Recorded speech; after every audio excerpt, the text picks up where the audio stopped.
نعم، يتقدم نادي الزمالك بأول أهداف اللقاء. بصوا شوف كهربا وحلاوته، بصوا شوف محمد إبراهيم ومهارته، شوف باسم وتصليحته، شوف مصطفى فتحي. الله الله يا بابا. اهلا بكم مره اخرى مشاهدينا الكرام، وفقرتنا الحواريه الثانيه النهارده في صباح رياضه بنستقبل فيها كابتن رامي بهجت المعلق الرياضي. اهلا بحضرتك معانا. اهلا بيك. كل سنه وانت طيب وسعداء بلقائك. دكتور رامي، لا رانيا، لانه دكتور هو دكتور ان شاء الله. عمل ماجستير في التعليق وسجل دكتوراه، مش كده؟ ان شاء الله. ايه بقى الموضوع اللي انت مسجله، التعليق برضه ولا في حاجه في الاعلام؟ ان شاء الله هنكمل موضوع التعليق الرياضي ان شاء الله.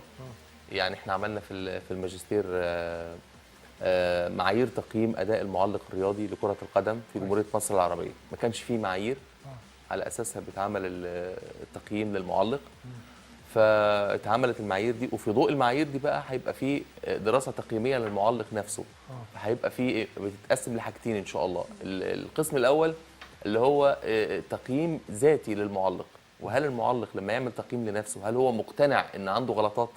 هل هو مقتنع انه بيأدي كويس؟ لو هو مقتنع ان هو بيأدي كويس وما عندوش غلطات، دي تبقى مشكله كبيره. لان هنعمل جزء تاني هيبقى تقييم من قبل المتخصصين للمعلق الرياضي، ونقارن ما بين التقييم الذاتي للمعلق والتقييم. بتعمل الدراسات دي على معلقين، بتتكلم معاهم، بتعمل احصائيات، بتبقى استبيانات بيروح استبيان لكل المعلق فعلا، كل معلق، وكل معلق بيقول طبعا وبيقول بقى كل معلق بيقول رايه. من خلال الاستبيانات دي بنعرف دي المعلق. في اعلام القاهره، في تربيه رياضيه. تربيه رياضيه مش اعلام. تربيه رياضيه. تربيه رياضيه قسم اعلام رياضي. قسم اعلام رياضي. ملاحظين كمان ان التعليق تطور الحقيقه في الفتره الاخيره بشكل كبير، يعني بقت كمان في مدارس مختلفه.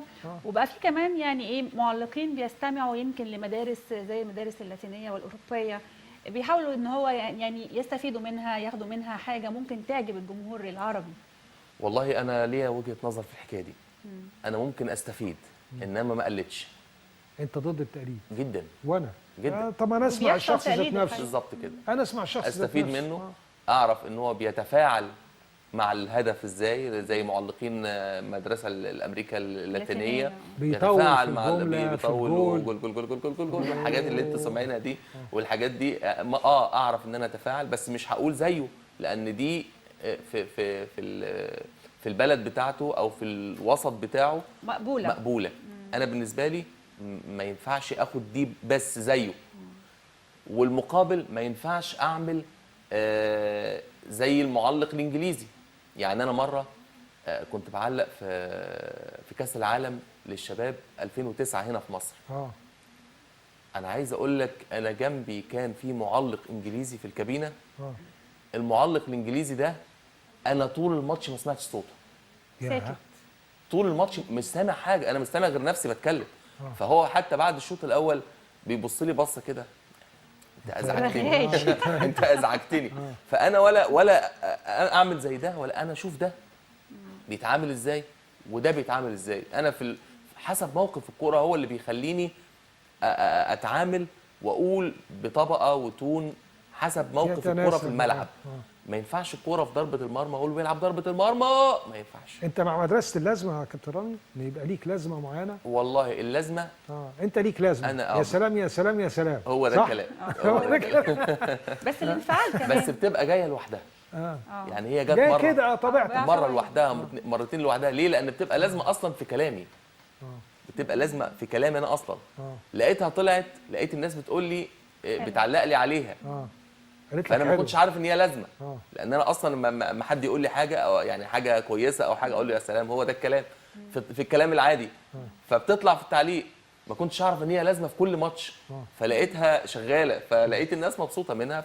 لكن الشيء الجميل ان انت النهارده معانا كابتن رامي، لان انا على ثقه انه الجيل ده اتظلم شويه. يعني على قد ما كان في زمان الانتشار كان قليل، او كان في قناه او قناتين، النهارده في اذاعات، في قنوات خاصه، في صحف كتير، في انترنت، في فيسبوك. بس الجيل بتاعكم مظلوم، لانه تواجد شكل المعلق بيبقى الفترات محدوده. يعني ناس كتير قوي بتسمع صوت محمد عفيفي، بتسمع صوت سباعي، بتسمع صوت رامي بهجت، لكن ايمن الكاشف، لكن لما مثلا خالد عبد الشفيع، لكن لما بتشوفه اعتقد بيبقوا سعداء ان هم ربما لاول مره بعضهم بيشوفوه.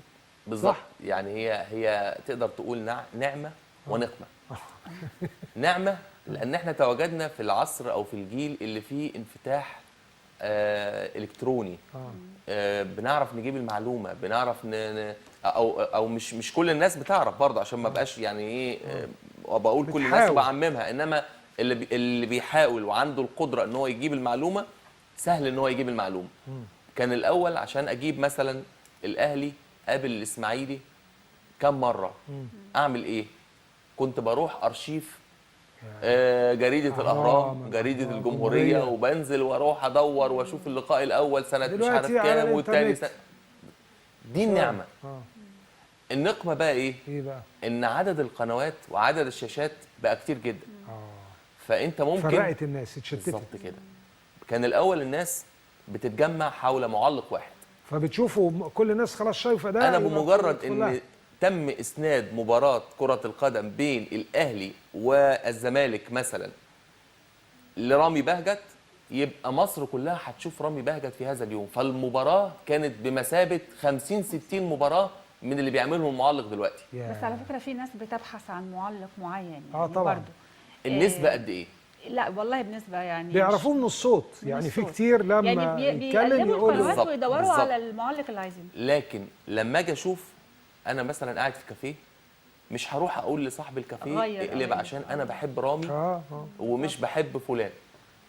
الكافيهات دي على فكره بيبقى الكافيه الواحد فيه 50 فيه 70 فيه 80، فدي نسب كبيره جدا. انا لوحدي في البيت هقلب واشوف. لكن ما تنساش ابدا ان في تجمعات. طبعا التجمعات دي مهمه جدا. فدي افقدت المعلق نسبه كبيره من متابعينه اللي هم بيحبوه وعايزين يتفرجوا عليه. بس طلع بقى وسائل زي الفيسبوك والانترنت عملت تواصل غير عادي بعد المباراه. بعد المباراه. انما متابعتك للمباراه نفسها دي فقدت نسبه كبيره. عندك النهارده مباريات كابتن رامي؟ لا النهارده لا. النهارده طبعا هتتابع في مباراتين غايه في الاهميه، والزمالك والمصري، ولسه كنا من شويه بنوجه الشكر للاستاذ سمير حلبيه انه مفيش اي مشكله والراجل استجاب ان المباراه تلعب في اسكندريه. وعندنا مباراه طبعا الاهلي والاسماعيلي، مباراه هامه جدا. يعني بتشوفهم ازاي المباراتين يا كابتن رامي؟ والله انا يعني الاول قبل ما نشوف المباراتين نشوف اللي هو قبل المباراتين. اللي قبل المباراتين كان صعب قوي. كان صعب جدا. وانا سمعت تصريحات الحقيقه من هنا ومن هنا ومن لا من الزمالك الحقيقه كانت تصريحات مسؤوله. يعني الاسماعيلي يوسف الحقيقه مدير الكوره او المدير حسب المسمى الجديد بتاعه رئيس جهاز الكوره. رئيس جهاز الكوره قال تصريحات ان المباراه بتحكمها عوامل امنيه. طبعا وده تصريح مسؤول جدا. الاستاذ سمير حلبيه الحقيقه يعني في البدايه كان في تصريح كده مع حسام حسن ان المباراه لو ما اتلعبتش في بورسعيد هيبقى في مشكله وهننسحب، والكلام ده كان في الاول تصريح غير مسؤول. ليه؟ لان النادي المصري بيلعب كل مبارياته في استاد اسماعيليه، يعني بيعتبر هو ملعبه. تمام؟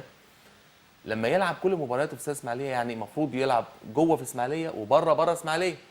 فالامن هو اللي اداله الميزه ان يبقى ملعبه واحد واخد عليه. فدي ميزه موجوده للمصري. فلما اجي اخد الميزه دي في مباراه ما يبقاش حق مكتسب. هو المسافه كمان كبيره. هو ده يمكن العمل قلق بقى فنيا. انت كمدير فني انت مجهز ان رحله الاتوبيس هتبقى 40 دقيقه وان المباراه في الاسماعيليه، فحساباتك برضه لقيت المباراه في اسكندريه. انت عارف المسافه بين بورسعيد انا هسافر لوحدي ولا الزمالك هيسافر كمان اسكندريه؟ لا هيسافر. خلاص يبقى مبدا تكافؤ الفرص. والاسماعيليه اقرب بكتير للقاهره من اسكندريه بالنسبه للزمالك. مبدا تكافؤ الفرص موجود. اذا مفيش تعمد. يعني الموضوع لو الجهات الامنيه ما شافتش ان في مشكله ممكن تحصل، ان في تربص ممكن يكون موجود، حاجات احنا ما نعرفهاش. خاصه وفي نفس التوقيت في مباراه الاهلي والاسماعيلي. يعني في نفس التوقيت مباراه الاهلي والاسماعيلي، والمباراتين هيخلصوا تقريبا في وقت واحد بالظبط. فربما الامن يقول لك انا ما اعملش ماتش برضه في الاسماعيليه في الوقت ده. خلي بالك شوف مباراه الاهلي والاسماعيلي برضه قبل المباراه نفس القصه. نفس القصه. ما كانت فين؟ كانت في المفروض انها هتتلعب على الاسماعيليه، وبعد كده برضه امنيا قالوا لا برج العرب. فطبعا برج العرب يعتبر ملعب الاهلي، فالاسماعيلي اعترض ومعه كل الحق. يعني انت شايف ان مبدا تكافؤ الفرص ايضا في نهايه مباراه الاهلي والاسماعيلي انها هتلعب على بترو سبورت، ده مبدا تكافؤ الفرص فعلا تم طبعا تقديمه في المباراه دي. اصل بترو سبورت دي من الملاعب اللي طرحها نادي الاسماعيلي للموافقه على عدم لعب المباراه في اسماعيليه. فهو قال عندك ملعب كذا كذا كذا كذا كذا، انما برج العرب لا. طب عايزين نتكلم فنيا بقى كابتن رامي عشان وقتنا برضو يهمنا. يعني مثلا شايفين شفنا في الصوره عبد الله السعيد، الكل بيقولوا ان الاهلي تاثر جدا بغيابه الفتره اللي فاتت. النادي الاسماعيلي كتير بيقولوا ربما ما قدم لناش الشكل الجيد او الموسم الجيد، بس مباراته مع الاهلي بتختلف وبيعمل مباريات دايما متميزه جدا. تشوف مباراه الاهلي والاسماعيلي ازاي فنيا بقى او رؤيتك ليها؟ والله فنيا بقى فعلا العلامه الفارقه في الفتره اللي فاتت في النادي الاهلي هو حاجتين. الحاجه الاولى اصابه عبد الله السعيد في الترقوه، بشرخ في الترقوه، دي اثرت بشكل كبير جدا على الرابط اللي كان بيبقى موجود بين خط الوسط وخط الهجوم، هو عبد الله السعيد. عنده في خط الوسط وفي مركز عبد الله السعيد لعيبه كتير جدا، لعيبه تقال جدا. لا عبد الله السعيد كان وصل لحاله فنيه صعب في الفتره بالظبط كده. انما اللعيبه اللي عندي دي البدلاء، لو بيلعب من بدايه الموسم زي عبد الله والكيرف بتاعه وصل لقمته زي عبد الله السعيد، كان ممكن يبقى بديل كويس قوي قوي، زي ما شفنا في المباراتين اللي فاتوا، مباراه المصري وطبعا مباراه زيسكو يونايتد الزامبي. الاهلي بيعاني عشان يجيب جول، بيعاني. يعني ده تاثير للاصابات والغيابات اللي حدثت. طبعا غياب عبد الله السعيد مؤثر جدا. عارف ليه؟ لان انت جوه الفرقه بتعمل ايه؟ بتدور على واحد تديله الكوره وهو يتصرف. انت معاك الكوره، انا اتبرمجت كده ان انا ادور على عبد الله السعيد لفتره من الفترات، ناسي ان عبد الله مش موجود في الملعب، ابص مش لاقي، ففي حلقه مفقوده. عبد الله مؤثر بشكل كبير. الناس عرفت قيمته قوي لما غاب. الحاجه الثانيه كمان حسام غالي. بالظبط. حسام غالي الاداء يعني تقدر تقول هبوط بنسبه مثلا 40-50%. لما مستواه بيقل طبعا بيقل طبعا. ما هو انت عندك المشكله في الاهلي فين؟ الخط اللي تحت بعضه، عبد الله السعيد وحسام غالي الاثنين تحت بعض. القلب اما يكون عندك قلب خالي، تخيل انت بقى فريق بدون قلب. لكن مليك ايفونا غيابه ما اثرش قوي. بتشوف انه جون انطوي عوض غيابه او ما اقدرش اقول كبيرة؟ ان مؤثر وما اقدرش اقول ان مش مؤثر. لان مليك ايفونا ليه اوقاته اللي بيجيب فيها واوقات بيبقى غير موفق تماما. وجون انطوي على فكره الفتره اللي فاتت يعني فايق، وما اقدرش اقول ان غياب جون انطوي هو اللي مؤثر قوي. لا، غياب ايفونا عفوا هو اللي مؤثر. لا، جون انطوي كفء. عماد متعب قد يكون له دور كبير جدا في المباراه. عمرو جمال كمان مش موجود. عمرو جمال عنده اصابه برضه، هو كمان خارج من حسابات مارتينيو اللي هو لكن برضه عمرو جمال كان بياخد على فترات متباعده. صح. فما اقدرش اقول انه من الاساسيين اللي غابوا. لا، من الاساسيين اللي غابوا عبد الله السعيد و مليك ايفونا، وغاب عن مستواه شريف اكرامي. شريف اكرامي كتير بيشوفوا كابتن رامي انه الاسماعيلي الاهلي عليه ضغوط طبعا، انه لازم يعمل نتيجه ايجابيه، لازم يكسب عشان يحافظ على النقاط. لكن كتير بيشوفوا ان الاسماعيلي كمان عليه ضغوط، وانه مدينه الاسماعيليه والجمهور منتظر تحقيق نتيجه ايجابيه، وبعد الجذب والشد ده ربما زادت الضغوط. انت مع الراي ده يا دكتور؟ طبعا. هم تابعوا كمان يمكن. واللي صعب الامور كمان على الاسماعيليه مباراه المصري. بعد المصري تابعوا. خلي بالك لو الاهلي فاز في مباراه المصري كانت مباراته مع الاسماعيلي يكفيه تعادل مع الاسماعيلي، تعادل مع الاتحاد، خلاص اخذ الدوري بفارق نقطه حتى لو خسر من الزمالك. فاللي صعب الامور خساره الاهلي من النادي المصري، وخساره الاهلي من زيسكو. خلي بالك زيسكو مش في الدوري، ولكن دي تاني مباراة خسارة على التوالي للنادي الأهلي. 5-6 أيام. فجمهور الأهلي لن يقبل بالتعادل مع الإسماعيلي، وجمهور الإسماعيلي لن يقبل الا على الاقل. جمهور الزمالك كمان لن يقبل. وجمهور الزمالك خلي بالك برضو بيشجع يعني جدا شئنا ام وبيتحمس ابينا جدا الإسماعيلي. الزمالك والاسماعيلي ابناء عمومه. فيعني النادي الاسماعيلي ومعه برضو المصري كمان. والمصري كمان دخلوا في على فكره الحسبة. محمد فتحي كمان، احمد فتحي كمان مصاب. احمد فتحي عايزين برضو بس نتكلم عن غيابه برضو يعني. برضو احمد فتحي لما بيغيب بيبقى فيه مشكله دفاعيه. احمد فتحي عندك ممكن توظفه في حتتين، في الباك اليمين في الهاف ديفندر او في لاعب خط الوسط المدافع، وفي السيرد باك كمان. وفي السيرد باك. بس هو جوكر. ما عادش بيلعب سيرد باك قوي الفتره اللي فاتت، لكن بيلعب الاثنين دول كتير. فاحمد فتحي لما بيلعب ناحيه اليمين ما بتلاقيش ليه عرضيات مميزه، بس وجوده مهم. لكن وجوده مهم. بيمنع اختراق الجبهه دي تماما. طب نروح لمباراة الزمالك والمصري كابتن رامي. الزمالك والمصري، المصري يعني في اوج الروح المعنويه العاليه يعني، والزمالك كمان معنويا منتعش، خاصه بعد ما فاز على انيمبا في نيجيريا وكسبان كل مباراته في عهد الجهاز الفني الجديد بقياده الكابتن محمد حلمي. المباراه بتشوف انه هتبقى مباراه متكافئه وصعبه ولا كفه الزمالك هي الارجح؟ طبعا هي مباراه ما تقدرش تتوقع مين اللي ممكن ياخد الثلاث نقاط، لان المباراه دي برضو المصري خارج من مباراه الاهلي، والزمالك ما عندوش فرصه او ما فيش اي حاجه يبكي عليها، لازم يفوز. لان لو فقد الزمالك نقطتين حتى لو تعادل خلاص هيبقى خارج السباق، يعتبر خارج السباق. خلينا نقول كابتن رامي الامور برضه عشان الناس بتحب جدا تبقى عارفه. النهارده المباراتين الفرق بين الاهلي والزمالك 5 نقاط. 5 نقاط. يبقى هنقول انه ممكن الدوري يحسم، ممكن لو الاهلي فاز على الاسماعيلي الزمالك خسر يبقى الفرق 8 نقاط وفاضل مباراتين ب6 نقاط. لو حصل تعادل الزمالك والمصري والاهلي فاز هيبقى الفارق يتسع الى 7 نقاط. 7 نقاط وفاضل اسبوعين. وفاضل 6 مباريات 6 نقاط مباراتين ب6 نقاط، يبقى الاهلي برضو اخذ الدوري. طيب. يعني اذا الزمالك لو تعادل أو خسر خارج العمليه، والاهلي كسب في الاهلي كسب. الاهلي طيب كسب. الاهلي تعادل مع الاسماعيلي والزمالك كسب، يبقى الفارق هيضيق الى 3 نقاط. لا 3 نقاط. 3 نقاط ولسه مباراتين الاهلي مع الاتحاد والاهلي والزمالك عنده سموحه وعنده النادي الاهلي. تمام. لو الاهلي خسر يضيق الفارق الى نقطتين. وده الكلام اللي قاله يعني لا لو الاهلي خسر والزمالك كسب هيبقى الفرق نقطتين. لا يبقى ما فيش فارق.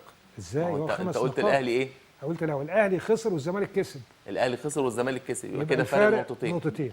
ولسه فاضل مباراه للاهلي والزمالك ومباراه الاهلي مع الاتحاد والزمالك مع سموحه. لو الاهلي بقى عمل نتيجه غير الفوز مع الاتحاد هيحط نفسه في مشكله كبيره.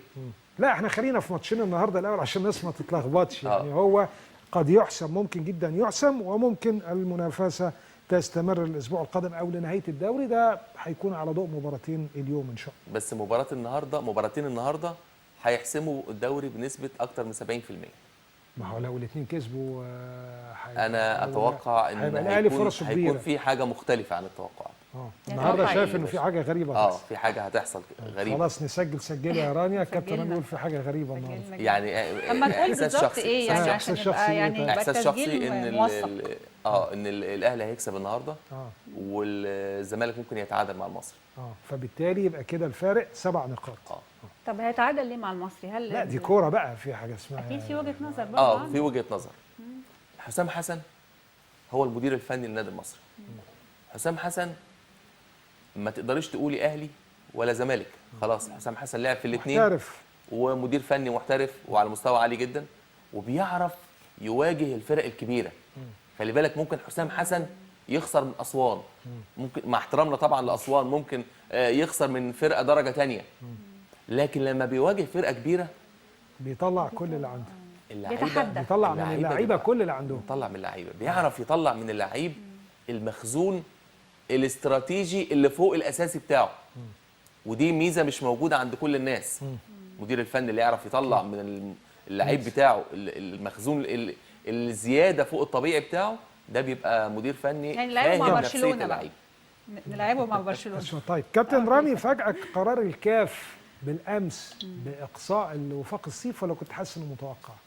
والله انا كنت حاسس ان في عقوبه كبيره، بس كلنا توقعنا كلنا كبيرة توقعنا جدا. اقامه المباريات بدون جمهور، 4 مباريات مثلا، غرامه لا مالية. لا توقعت اكبر من كده، ان هو يكمل البطوله كلها من غير جمهور، ان هو يبقى زي ما عقوبه تعودنا. غرامه كبيره. ما 4 مباريات يبقى البطوله كلها، لان هو فاضل مباراتين كان في دور الثمانيه والسيمي فاينال والفاينل، لو وصل يبقى 4 مباريات. 4 البطولة مباريات كلها. صح، برافو عليك صح. لا تمام. وغرامه يعني ما انا كنت متوقع كده. انما استبعاد تام دي قرار جامد شويه. قوي جدا. قوي جدا كلنا بصراحة. طبعا زعلانين جدا، وخاصة كلنا كنا عايزين وفاق الصيف من الزمالك الأندية ووفاق الصيف. المرشحة للقب. اه يعني وفاق الصيف من الأندية مش الكبيرة. اي نادي يعني. في تحامل من الكاف في القرار، وهل صحيح انه الكاف بقاله فتره بيجي شويه على فرق شمال افريقيا او على دول شمال افريقيا أنا أعتقد كده. انا شايف ان كان ممكن يكون قرار اخف شويه. كان ممكن يكون اخف شويه، وخاصه ان نزول الجمهور ده كان في الوقت بدل الضايع.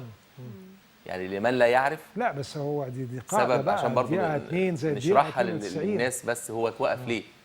ان هو كان في مباراه بينه وبين سان داونز الجنوب افريقي، وسان داونز متقدم 2-0 ودخلوا في الوقت بدل الضايع، فالجمهور بدأ ينزل واحد ورا الثاني لحد ما تسربت أعداد كبيرة جدا من الجماهير، والحكم انتظر 11 أو 12 دقيقة وخلاص وأطلق صافرته وأنهى المباراة في قبل نهاية وقتها الإضافي أو الوقت بدل الضايع. ده سبب استبعاد بس حصل الموضوع ده تفتكر من 3-4 سنوات مع النجم الساحلي، وكان بيلعب الترجي وبرضه بعض المشجعين نزلوا وتم استبعاد النجم الساحلي.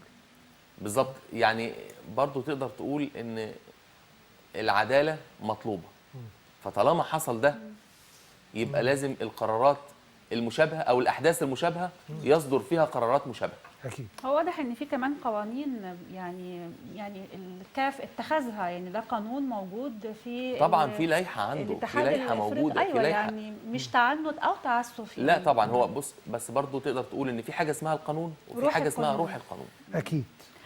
تمام. نتكلم عن التصفيات الافريقيه المؤهله لكاس العالم روسيا 2018. النهارده طبعا مصر بتستضيف قرعه هذه التصفيات، ويعني بيقوم تقريبا 20 مندوب من منتخبات افريقيا المختلفه النهارده موجودين باذن الله، بجانب طبعا اسماء كبيره جدا في عالم كره القدم زي ما يعني كابتن هاني رمزي اللي هيدير او هيقدم الحفل، كمان موجود كابتن محمد النني الكاميروني، ألفونس تشامي أيضا هيساعد في اختيار القرعة، أيضا إليو سيسي قائد منتخب السنغال عام 2002، وأخيرا هنري كاسبرزاك أيضا هيعاون في عملية السحب، وهو طبعا المدير الفني لمنتخب تونس. حفلة يعني نقول احتفالية كبيرة وأسماء كبيرة موجودة في القاهرة. الساعة 5 مش عارف ليه مزنوقين كده قبل الفطار بحاجة بسيطة. ما هي مقصودة الميعاد ده مقصود على أساس إن يخلص الناس وفي نفس الفندق في فطار. بس طبعا يعني تفكير ذكي مقصود. شايف التصفيات ازاي وشايف القرعه؟ احساسك ايه طيب؟ انت قلت لي ان احساسك ان الدوري قد يحسم النهارده، احساسك ايه في القرعه؟ والله بص انا قبل ما اقول احساسي، انا القرعه انا امنيه حياتي ان احنا نبعد عن الجزائر بس. بس اي حد مش خايف تاني من كوت ديفوار؟ لا مش خايف من كوت ديفوار، انت كعبك عالي. لا غانا اللي كسبتنا 6 غير غانا دلوقتي. يعني اللي متابع غانا في التصفيات قلت هيلاقي ان اتمنى ان يكون غانا معايا. السنغال تتمنى لا ده نمره 1. كلنا نمره 1 رغم انه السنغال عامله مباريات كويسه في التصفيات، بس انت احساسك ان السنغال ليست بقوه كوت ديفوار او غانا او الجزائر؟ يعني هو بالترتيب كده الجزائر لا، بعديها كوت ديفوار، وقد يجوز يكون معانا تونس. يا ريت المستوى الاول. يا ريت يا ريت يكون معانا تونس. تتوقع المجموعه هتبقى شكلها ايه؟ يعني قول لنا برضو توقعات. وعايز فريق بالثلاثه كوت ديفوار. الاول قبل ما اتوقع انا عايز اتوقف عند نقطه غريبه جدا جدا. ايه هي؟ يعني انا قبل ما اجي بصيت على موقع الاتحاد الدولي عشان اشوف التصنيف مصر بقت تونس سبقت مصر بقد ايه. تخيل لقيت ايه؟ لقيت ان مصر المركز الخامس وتونس المركز السادس. ده التصنيف القديم بتاع 2 يونيو تحت اليوم. في اخر الجدول. اليوم ما هو ده اللي طلع يوم 2 يونيو. ده التصنيف النهارده نزل. انت ما غيرش على موقعك ليه؟ ما غيرش فعلا على موقعك. والا مين اللي اخذ التاريخ عليه ايه؟ وكاتب النهارده وانا بشوف تاريخ النهارده. لا التاريخ بتاع الخبر او التاريخ مش بتاع خبر موقع الاتحاد نفسه. التصنيف اللي تحت خالص ده التصنيف. هو كان طالع يوم 2 يونيو بالظبط. موجود لحد دلوقتي ان هو ينتهي 14 يوليو. انت طالما غيرت القرار بتاعك ما غيرتوش ليه على موقعك؟ طب انت احساسك ايه يا كابتن رامي؟ والله بص، احنا لو بصينا للتصنيف هنلاقي في التصنيف الاول طبعا عشان نعرف الناس القرعه دي بتبقى ازاي. بيبقى في تصنيف اول، تصنيف ثاني، تصنيف ثالث، تصنيف رابع. كل تصنيف فيه دوله في المجموعه. كل مجموعه بيبقى فيها كوره او فيها فرقه من كل مجموعه. فالمجموعه الاولى او التصنيف الاول جزائر، كوت ديفوار، غانا، السنغال، تونس. كويس. تمام. انا اعتقد ان احنا يعني ان شاء الله كده نبعد عن الجزائر، ويبقى معانا اما السنغال واما غانا واما تونس. احنا نتمنى ما يكونش في اتمنى عربيه معانا. السنغال. وانا دي نمره واحد. تمام. التصنيف الثالث. الثاني بقى، الثالث. احنا تصنيف ثاني، احنا مش هيبقى معانا حد من التصنيف الثاني. التصنيف الثاني مصر وكاب فيرد والكونغو الديمقراطيه. ده خلاص ده. وغينيا والكاميرون. دول هيتوزعوا على المجموعات. بالظبط كده. طب الثالث فيها المغرب يا كابتن رامي، والمغرب عامله طفره وقويه جدا، يعني برضو في مخاوف ان احنا نكون معاها في نفس المجموعه. والله بص، هو احنا الكونغو، نيجيريا، المغرب، مالي، جنوب افريقيا. فانا لو قلت لي يعني اتمنى الكونغو. كونغو هي الاقل. بالظبط كده. فانا اتمنى يكون المستوى الرابع كمان في زامبيا، في الجابون، في ليبيا، بوركينا واوغندا. اتمنى اوغندا. اتمنى اوغندا اكيد. طيب قبل ما نروح معاك لليورو عشان وقتنا، عايز اقول برضو وانت من المنصوره اساسا، من الدقهليه وتربيت في المنصوره ولا زلت، جالي رساله من الاستاذ سامي العزب، مركز المحموديه البحيره، بيقول المركز ده كان من اكبر المراكز في البحيره، وهو يعني كان فيه كم كبير جدا من الاعضاء، اكثر من 5000 اسره، وكان في كره القدم فيها انتعاشه، وكان في ملاكمه ومصارعه والعاب قوه وطايره وسله وسباحه، وفجاه النشاط توقف، الامور تراجعت في هذا المركز لغايه ما بقى عدد الاعضاء لا يزيد عن 400 شخص، وكره القدم في درجه رابعه، وشيء يزعل يعني. انت اكيد. طب هو ما قالش السبب ايه؟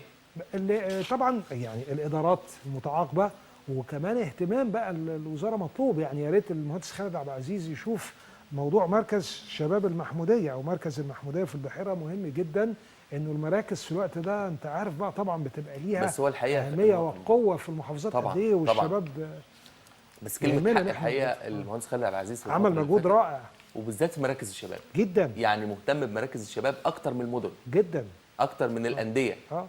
فبالتاكيد حاجه زي كده هو مش هيتاخر اكيد، وعشان كده انا قلت الرساله الحقيقه. طيب نروح بقى لليورو عشان برضو الوقت. كابتن رامي، يورو وكوبا امريكا، نبدا بايه اللي انت عايزه؟ اليورو بقى. اليورو مين هياخد البطوله؟ فرنسا موجوده، المانيا اتاهلت، ايطاليا موجوده، اسبانيا موجوده، انجلترا، بلجيكا، احساسك ايه؟ والله انا احساسي ان المانيا هتشوط، هتكمل للاخر. المانيا احتمال كبير يكون بلجيكا. يعني هي يا اما المانيا او اسبانيا. ايطاليا واسبانيا هيصطدموا خلاص في الدور الجاي. يبقى في واحد منهم هيخرج يعني. وعلى فكره ايطاليا يعني فريق غير محظوظ بالمره، لان أنا هو عايز أقول لك اول المجموعه وهيقابل يعني فرقه قويه زي اسبانيا. مش شايف حضرتك ان مسارات الدور ال 16 متغيره السنه دي، ظلمت فرق؟ لا دي قرعه. هي ما ظلمتش. قرعه. ليه بقى؟ امبارح كان في كلام عن ان الفرق القويه في جزء او يعني في مسار، والفرق الضعيفه الجديده في مسار تاني، فده ما اداش تكافؤ فرص كتير. ما انا هقول لك ان هي اتحطت كده. نظريه الكرات السخنه برضو؟ لا بنتكلم عليها بلطر. ما هو الكرات السخنه ما كانتش عارفه ان البرتغال هتاخد مركز ثالث. طبعا بالظبط. هو اتحط ثالث المجموعه كذا مع اول المجموعه كذا. طب ما البرتغال لو كسب كان بقى اول. انت فاهم؟ فهي مش عارفين ان اسبانيا هتخسر من كرواتيا وتبقى تاني مجموعه. فلما بقت تاني مجموعه هتقابل المنتخب الايطالي. صحيح. لو بقت اول مجموعه مش هتقابل ايطاليا. طب يبقى ما هي البرتغال ثالث المجموعه وهتقابل فرقه برضو المجر تقريبا يعني. لا بس البرتغال صعب تكمل فيها، هتقابل كرواتيا. هتقابل كرواتيا يعني. بس البرتغال مش صعب تاخد البطوله. بس برضو محظوظه يعني اكتر من ايطاليا، يعني ايطاليا بس كرواتيا جامده، كان دورها رائع الحقيقه. كرواتيا فريق قوي. كرواتيا قدر ان هو يكسب اسبانيا. اللي يكسب اسبانيا او المانيا نرفع له القبعه على طول. على طول، لان طيب. هم دول فرقتين ما بصراحه. يعني انت بتشوف المانيا بترشح المانيا. طب كوبا امريكا، الارجنتين وانت مغمض كده ولا في كلام؟ لا في كلام. في كلام. في ممكن كلام. تشيلي تعمل مفاجاه. ممكن، وخاصه ان تشيلي آه. خلي بالك في عندها دافعين. اه الدافع الاول ان ده سيناريو ونهائي مكرر من الموسم الماضي او الكوبا امريكا اللي فاتت طبعا، اللي انتهت بفوز تشيلي على الارجنتين. وعايز اقول دي اضافه جوان برضه، الارجنتين الحقيقه شكلها رائع في البطوله ديت. بس تشيلي ممكن تعمل مفاجاه. فيدال و اكتر من لاعب طبعا مميز. ميسي حاجه. وفارجاس. ميسي بالظبط. فارجاس وارتورو فيدال لاعبين مميزين جدا جدا. وخاصه بقى كمان ان في تصريح او في حاجه اتقالت قبل زي ما فاجئنا كده بالاتحاد الافريقي او الاتحاد الدولي وقال لنا ان احنا بقينا مستوى تاني. برضو الارجنتين جالها خبر سيء جدا بالامس ان الاتحاد امريكا الجنوبيه قرر ان هذه البطوله هي بطوله شرفيه. يعني ايه؟ يعني بطوله تنشيطيه فقط، بطوله استعراضيه، مبارياتها مباريات وديه ما تخضعش للحسابات. وبالتالي ان سواء الارجنتين كسبت او تشيلي كسبت، فاللي هيمثل امريكا الجنوبيه في كاس العالم للقارات القادمه هي تشيلي الفائزه العام الماضي. دي ضربه قاسمه، عشان كده بقول لك فيها كلام. فالطموح عند المنتخب الارجنتيني بدا يقل. لا الفيفا عامل شغل الحقيقه. في حاجات غريبه ومفاجآت الفتره اللي فاتت. ومش عايزين ننسى برضو النهارده اللي حصل، خروج بريطانيا من الاتحاد الاوروبي. طبعا. وما يعقبه بقى خلي بالك من قرارات ومن تبعات. انت عارف معناها ايه كده؟ ايه كاس الامم الاوروبيه ممكن يأثر عليه او المنافسات او اول بتكلم على الحاجات الرياضيه. ما هو في الرياضه. مش في خلي بالك اللاعب الانجليزي دلوقتي هيتعامل معامله لاعب محترف خارجي. خلاص اصبح مش تابع الاتحاد الاوروبي طبعا.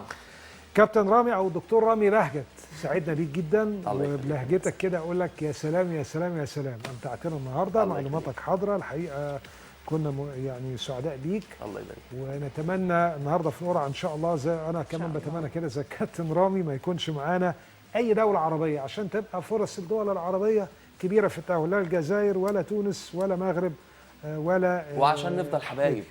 عشان نفضل حبايب زي ما احنا.